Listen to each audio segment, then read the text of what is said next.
Shalom. First, I can start off by giving all great honor to Yahweh by Hashem, Yahweh Shai by Hashem Rakadash. Double honor to teachers, elders, and the boss of great millstone, likewise, brothers, for this truth. Faithfully, fearlessly feeding the sheep and two brothers and sisters, tuning in Shalom. Today's lesson's title, Like a Woman Who Was Spurned. Let's take a look at the word spurned in the ordinary dictionary. This is the AI overview, and it means spurned means to reject someone or something with disdain, contempt, or scorn. It is the past tense of the word spurn, describing an offer, affection, or recommendation that was turned away dismissively. Originating from the Middle Old English spurnan, to kick, this often implies a hurtful, cold rejection.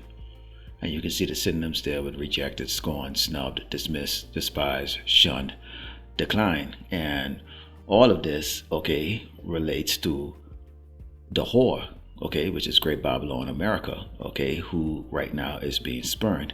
Now, in this lesson, I'm going to show you a clip, where, the current king of Babylon is asking its allies to basically help them out there in the Strait of Hormuz, because right now the Iranian forces are setting up mines, and they have a blockade there, and it's wreaking havoc across the earth as far as oil and gas prices, which in turn causes the other resources to inflate. So inflation is pretty high right now in a lot of places on this earth, and this is because of the action of the whore. And Great Babylon America is often described as, or referred to, in the feminine sense, so to speak. So before I show you this clip here, let's go into the book of Jeremiah 49, and starting verse 14, it reads, I've heard a rumor from the Lord, Yahweh Shai, and an ambassador is sent unto the heathen, saying, gather ye together and come against her, and rise up to the battle. For lo, I will make thee small among the heathen, and despised among men. And notice the word her is used, showing that, Great Babylon America is often referred to as a she versus a he. And take a look at this video. We'll continue on in the scriptures and speak a little bit more on this. Demanding that these countries come in and protect their own territory, because it is their territory. It's the place from which they get their energy, and they should come and they should help us protect it. US President Donald Trump says his administration has contacted 7 countries and expects them to help secure the strategic waterway, a key global oil route. It'd be interesting to see what country wouldn't help us with a very small endeavor, which is just keeping the strait open. Here is how NATO allies called into question have responded thus far. Japan and Australia say they have no current plans to send naval ships to protect shipping in the Strait of Hormuz, despite pressure from Washington. Tokyo has instead begun releasing oil reserves to stabilize supply, warning that deploying Japan's self-defense forces overseas would be politically sensitive, while Australia has said its current contribution is limited to providing aircraft to the United Arab Emirates. The United Kingdom is considering sending aerial minesweepers, though officials caution that deploying warships could escalate tensions. France has ruled out sending additional forces, saying its priority is maintaining regional stability. South Korea has not yet decided, saying it will continue consultations with the United States before making a decision. China is reported to be in talks with Iran about ensuring safe oil and gas shipments through the strait, but Trump has piled on the political pressure by warning he may postpone a planned trip if Beijing does not provide assistance. Italy's Meloni has also been openly critical on the US war on Iran, describing it as part of a growing and dangerous trend of interventions outside the scope of international law. So as you saw in that video, Donald J. Trump, on Air Force One, he's talking about these other, nations, who are impacted by what's taking place out there in the Strait of Hormuz, is asking them to pitch in, basically. So basically this whore is bitten off more than she can chew. You can think of it in turn like this, the bad girl, that picks the fight, open up her mouth, a lot, because she's pretty and just like the flirtations and like the attention, and anyone that's with this particular woman, okay, is gonna end up having to keep fighting, okay, to defend her honor. And this is America. America starts fight all across this earth and always drags, her allied or allies in it. Now, keep in mind, this is the same country, okay? Remember in 2025, Donald Trump, okay, you can see in this map right now that I have up here, imposed tariffs. So how do you impose tariffs on nations that you're supposed to be allies with, your friends, but then now you started a problem that is far bigger and getting out of hand, okay, with a nation like Iran that is determined not to fold like Afghanistan and Iraq did, or these other nations did. Okay, and now these nations are looking and saying, you know what? We're gonna watch and see what happens.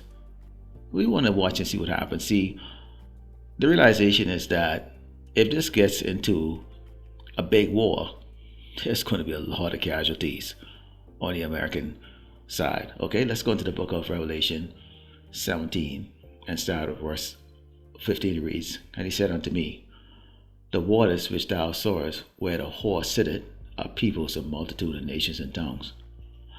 And the 10 horns which thou sawest upon the beast, these shall hate the whore, and shall make her desolate and naked, and shall eat her flesh and burn her with fire." So they're going to turn against Great Babylon, America. Okay, they're going to turn against it. "For power hath put in their hearts to fulfill his will, and to agree and give their kingdom unto the beast, until the words of power should be fulfilled.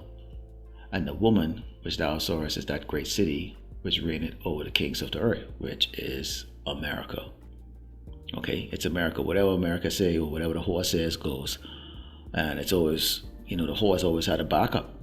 And all these little proxy wars all across this earth, you will see these other nations, okay, so-called allied nations, sending their forces, or sending their resources to assist this whore, because this whore just simply cannot get in order, and it will never get into order. And that's why the Lord has a great judgment for this place.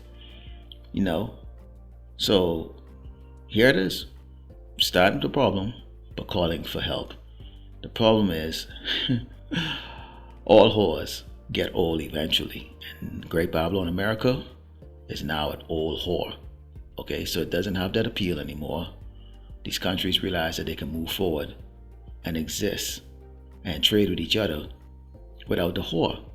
But we know at the conclusion of this whore's life, when Yahweh Shemashai destroys this place, they lament, because they think about the good times they had with the whore. This is Ecclesiasticus 12 and start verse 17, and this can apply, okay, to the situation. Okay, mainly this applied to the Hebrew Israelites. Okay, that we should not trust our enemy, but we can see how the persona of the whore is that of one that cannot be trusted by any tribe on this earth, including within itself. Okay, it reads, "If adversity come upon thee, thou shalt find him there first, and though he pretend to help thee, yet shall he undermine thee." Okay, and we can think of what? The tariffs. That's undermining your allies. Okay, Esau. This is what Trump did. Now we know he's being controlled by who? The elites. Okay, Amalek. Okay, or the Amalekites. Okay, those fake Jewish people over there in the state of Israel. Okay, and we know that Great Babylon, America is really fighting Netanyahu's war. Okay, or these fake Jewish people war. It says he would shake his head and clap his hand and whisper much and change his countenance. Okay, and that's a warning to us, but the rest of the world is starting to see,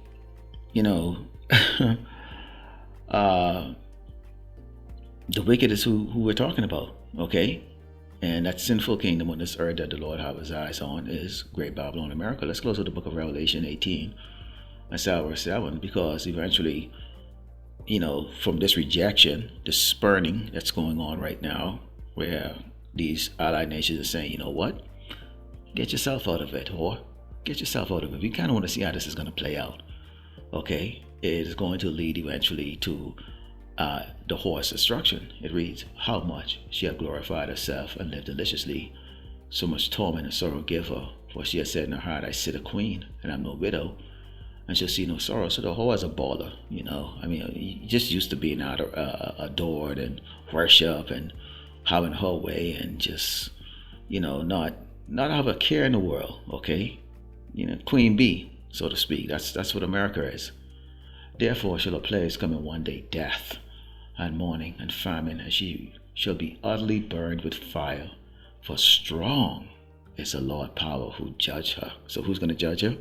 Yahweh Bashim Yahushua, he's going to judge her. So at some point in time in the near future, and as we can see how prophecies is taking place right now, this whore who is currently being spurned, which means she's being rejected across the earth and rejected by her own allies, or those who had basically pampered her and carried her, is going to be destroyed. Lord willing, the elect will set the fire, let us be given all going on to Yahweh Ba'ashem Yahushai Ba'ashem Rakadash. Shalom.